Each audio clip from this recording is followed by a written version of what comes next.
This morning, we have the latest developments after the deadly attack on an ICE detention facility in Dallas, Texas. And thanks for joining us. I'm Jan Jeffcoat. It is Thursday, September 25th. Authorities say a gunman shot and killed one of the detainees and critically injured two others before killing himself. Police say the gunman used a rifle and opened fire from a rooftop. Authorities sent out this picture of his bullet magazine with anti-ICE written onto one of the casings you can see there. Mark Boyle joining us from the live desk with more on this. What are we learning about the victims and the suspect this morning, Mark? We're learning more information from leaders this morning, Jan. The FBI still in the early stages of this investigation, but new insights, new pictures being released.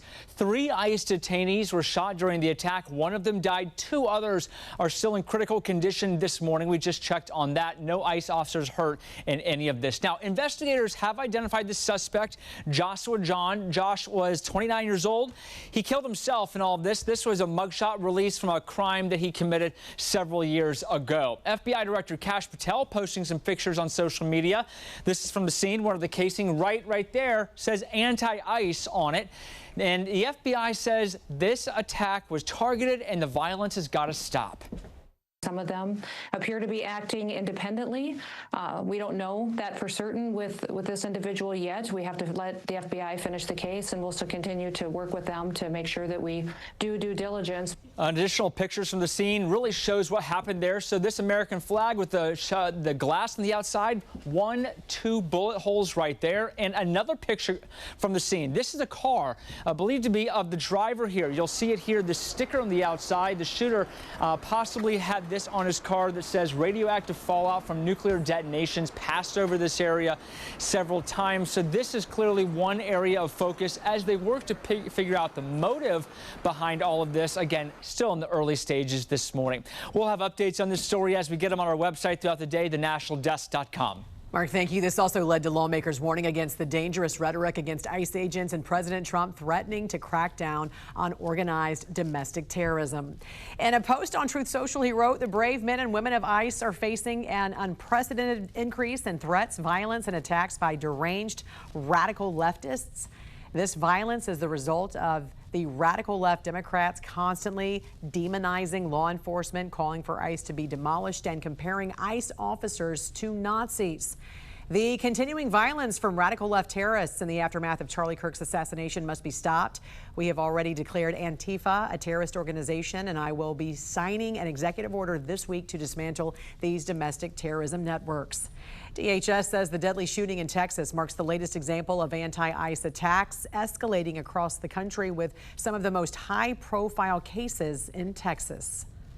This is the 3rd shooting in Texas directed at ICE or CBP. This must stop. To every politician who is using rhetoric demonizing ICE and demonizing CBP, stop. To every politician demanding that ICE agents be doxxed and calling for people to go after their families, stop. This has very real consequences. The trial for the man who attempted to assassinate President Trump wraps as the case against the suspect in Charlie Kirk's assassination is just beginning to take shape. Let's go to former federal prosecutor and president of West Coast Trial Lawyers, Nima Rahmani. It's great to see you again. So before we get into all of that, let's just start with the Dallas ICE facility shooting today. A lot of late developments. Leaning on your experience as a former federal prosecutor, what would you be doing right now to uncover what happened and who else may be involved? Authorities came out saying that this is being investigated as an act of targeted violence. No question, Didi. And another sad day in the United States, another day of more political violence. And we are seeing copycat violence. Apparently, this alleged shooter, who's now killed because of a self-inflicted gunshot wound, did inscribe anti-ICE messages on the shell casings. Obviously, we saw that with Luigi Mangione, Tyler Robinson in the Charlie Kirk case. So this is another act of political violence. Now, we don't know if he acted alone. If he did, as far as the legal case is concerned, that's really the end of it. You can't prosecute a dead person. But certainly if anyone helped him, there's co-conspirators, there's accessories, there's other principles, they can and should be prosecuted with terrorism, because it's pretty clear that this was a specific hit on ICE and DHS facilities. And this coming just a day after we learned of the verdict in the Ryan Ruth, very bizarre case, I'd say. He is facing life in prison. Do you see any scenario where he appeals his conviction? I don't think so, Dee Dee. I mean, here's someone, like you said, very bizarre, who chose to represent himself. And really, it was a foregone conclusion. I mean, some of the arguments that he was making in trial really had no legal merit. So this is an attempted murder, an attempted assassination of a presidential candidate. And he was arguing that because he didn't pull the trigger, that was an attempt. Well, the law is pretty clear. He was plotting and planning this for weeks. He had burner phones. He got the ammunition. He was stalking now President Trump. So that's more than enough when it comes to a substantial step for murder. And then, of course, I thought the guilt was a foregone conclusion. The jurors agreed. They returned a verdict in 2 hours. But Ruth apparently was pretty surprised. He tried to commit suicide with a pen, a courtroom pen. He stabbed it into his neck. So certainly, someone that has a lot of issues there. A lot of shocking moments in the courtroom, and that carried out outside of the courtroom. Before I let you go, Tyler Robinson is facing charges in Charlie Kirk's assassination. He is reportedly in a special housing unit. What does that suggest about his state? And do you think the defense is trying to maybe set up some sort of appeal to avoid the death penalty? Didi, we call it the SHU, the special housing unit, when someone is a danger to themselves and others. And he reportedly also threatened to commit suicide rather than turn himself in. So I think what the defense is going to do in this particular case is try to argue some sort of mitigation to save his life. There's plenty of evidence that he was the killer. Again, his DNA on the rifle and the towel. Obviously, we've all seen the surveillance videos and the videos of the assassination itself, one of the most disturbing I've ever seen. There's admissions on Discord, confessions to family members. So Tyler Robinson is the guy. The only question is he going to spend the rest of his life in Utah State Prison, or is he going to get the death penalty? So I think the defense is going to lean into that mitigation to try to save his life, Didi. That's really all they got. A lot of questions about that, and he's reportedly back in court on Monday.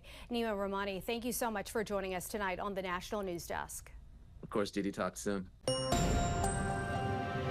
Chaotic scenes out of Eugene, Oregon here last night. Federal law enforcement officers pepper sprayed and arrested several anti-ICE protesters who surrounded that federal building you see here. It houses immigration offices. Officials now say many of the protesters traveled there from Portland, Oregon. As you see in that video provided here, they were wearing black masks and helmets. They banged on the glass doors repeatedly of the building and threw objects at federal agents. Now, our station on the ground there, KVAL, spoke to some of the protesters who claim they are demonstrating against so-called silent deportations. They say that's when undocumented immigrants are arrested during routine immigration check-ins.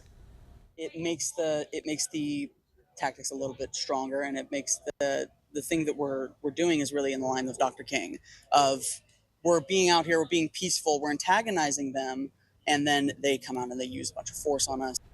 Now, some of those protesters claim that they will soon set up an encampment in that city, similar to what one we're seeing outside of ICE offices in Portland. Eugene's police department now saying they will continue to monitor that federal building.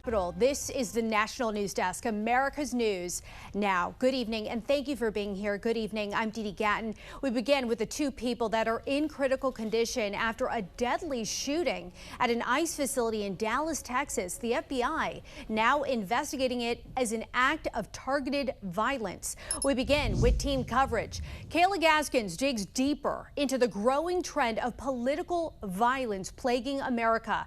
Jeff Harris breaks down the heightened violence towards ICE agents. But first, we go to Ryan Smith at the Live Desk with what we are learning, Ryan, tonight about that investigation in Texas. And Dee Dee, of course, we start off live tonight with this live look right here behind me over the city of Dallas, Texas. That is where investigators say that sniper this morning perched from a nearby rooftop fired directly at an ICE field office in what DHS officials are now calling an attack on ICE law enforcement. Now, no officers or agents were hurt this morning, but one detainee was killed. Two others were critically injured. Now, that includes a Mexican national, according to Mexico's Ministry of Foreign Affairs. The FBI now investigating this as an act of targeted violence. Take a close look right here at this picture on your screen. One of the rounds recovered today is engraved with the phrase anti-ICE. Texas Governor Greg Abbott here saying enforcement efforts in Texas will continue without interruption. He states, quote, "We will not let this cowardly attack impede our efforts to secure the border, enforce immigration law, and ensure law and order." Now, according to reports tonight, the shooter has been identified as 29-year-old Joshua John, and he died, authorities say, from a self-inflicted gunshot. And tonight we are hearing of reports that other states are now ramping up police patrols outside of other ICE facilities in response as a precaution. And continuing coverage, authorities say that ICE facility is generally used to process detainees before they're transferred to a detention center. The facility contains up to 4 holding cells, which can hold up to 100 people. ICE says the facility typically averages a couple dozen detainees at a time.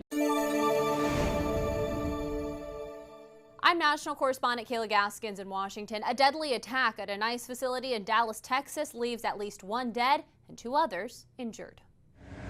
Just before 7 a.m. Wednesday, a gunman opened fire at an ICE detention facility in Dallas.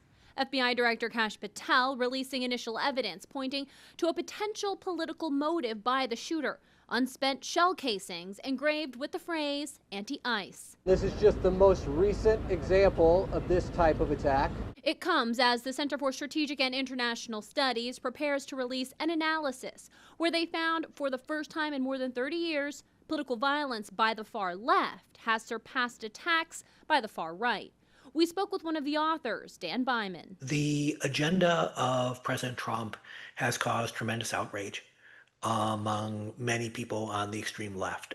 Other examples of recent left-wing violence include the assassination of political activist Charlie Kirk, the assassination of United Healthcare CEO Brian Thompson, the 2 attempted assassinations of President Donald Trump, first in Butler, Pennsylvania, then again at his golf course in West Palm Beach, Florida, and the shooting of a Texas police officer at an ICE facility in Alvarado, Texas. His policies regarding immigration and the LGBTQ community, among others, are important issues for this community. While the violence from the right has decreased dramatically, it hasn't disappeared. In June, an alleged assassin killed Minnesota state lawmaker Melissa Hortman and her husband. Political violence has gotten out of control in this country. If you want to stop political violence, stop attacking our law enforcement as the Gestapo. If you want to stop political violence, stop telling your supporters that everybody who disagrees with you is a Nazi. If you want to stop political violence, look in the mirror. That's the way that we stop political violence in this country, and we've got to do it. The recent political violence comes amid an exponential increase in threats against public officials, including local lawmakers, judges, and even members of Congress. In Washington, I'm Kayla Gaskins. Violence is wrong. Politically motivated violence is wrong. This must stop. To every politician who is using rhetoric demonizing ICE and demonizing CBP, stop. To every politician demanding that ICE agents be doxxed and calling for people to go after their families, stop. This has very real consequences. Look, in America, we disagree. That's fine. That's the democratic process. But your political opponents are not Nazis.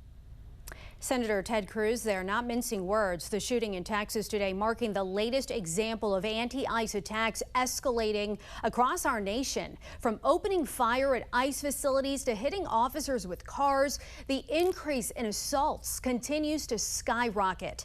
The National News Desk, Jeff Harris, joins us, and you've been looking into the numbers tonight, specifically attacks against ICE officers and ICE facilities. Jeff, what did you find? So back in June, the Department of Homeland Security reported its first significant surge in assaults on ICE officers, a 500% increase. But now 90 days later, that number has doubled. DHS reporting as of September, assaults increased over 1,000%.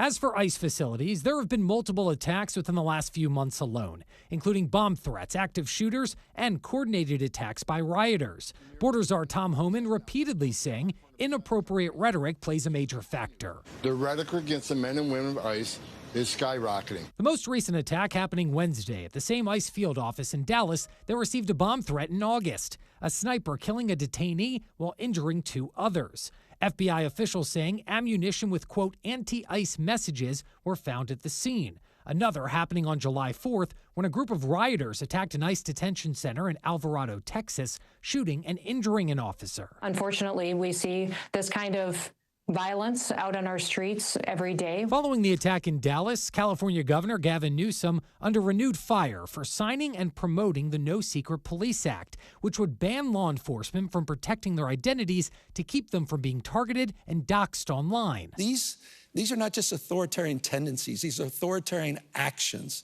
by an authoritarian government. Less than 24 hours after those comments, a spokesperson for Newsom condemning the attack in Texas, writing in part, quote, "We must continue advocating for peace and justice in times of division." Meanwhile, Vice President J.D. Vance says the attacks on law enforcement, specifically ICE, must stop, calling out rhetoric from the Democratic Party. But if your political rhetoric encourages violence against our law enforcement, you can go straight to hell. Now, as ICE attacks continue to rise, researchers from the University of Maryland also finding in the first half of 2025, 35% of extremist-related violence targeted U.S. government personnel or facilities. Reporting for the National News Desk, I'm Jeff Harris.